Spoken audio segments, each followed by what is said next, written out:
जब से जान ली हनी पिया मान ली हनी संगे जिंदगी बिताइब हम तो ठान ली हनी। बाबू बोलो न तोहर का विचार है।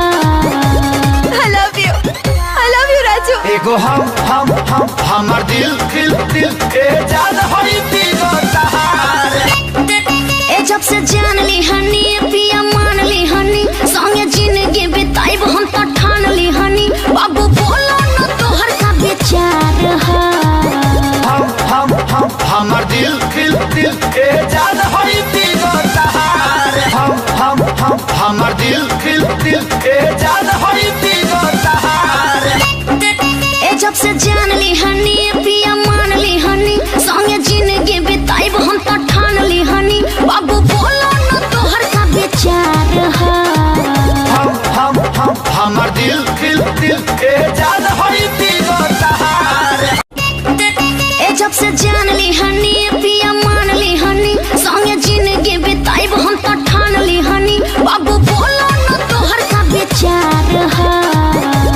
I love you Raju. एगो हमर दिल ए जान होई तीनो तहार।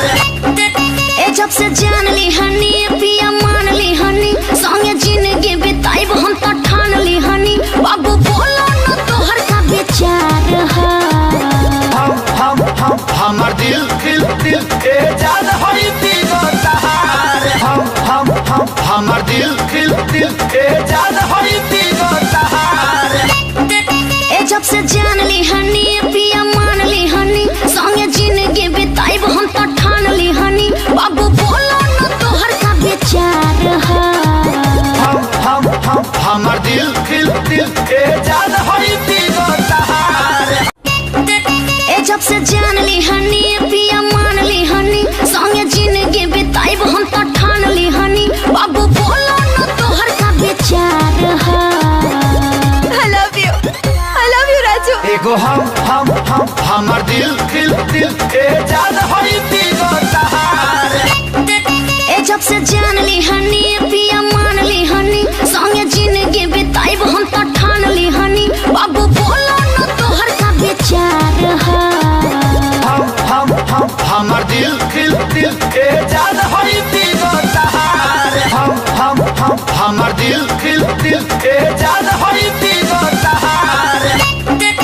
जब से जान ली हनी पिया मान ली हनी संगे जिंदगी बिताइब हम तो ठान ली हनी। बाबू बोलो न तोहर का विचार है। हमर दिल ए जान होई तीनो तहार। जब से जान ली हनी पिया मान ली हनी संगे जिंदगी बिताइब हम तो ठान ली हनी। बाबू बोलो न तोहर का विचार है। I love you Raju. एगो हमर दिल ए जान होई तीनो तहार। जब से जान ली हनी पिया मान ली हनी संगे जिंदगी बिताइब हम तो ठान ली हनी। बाबू बोलो न तोहर का विचार है। हमर दिल ए जान होई तीनो तहार। हमर दिल ए जान होई तीनो तहार। जब से जान ली हनी पिया मान ली हनी संगे जिंदगी बिताइब हम तो ठान ली हनी। बाबू बोलो न तोहर का विचार है। हमर दिल ए जान होई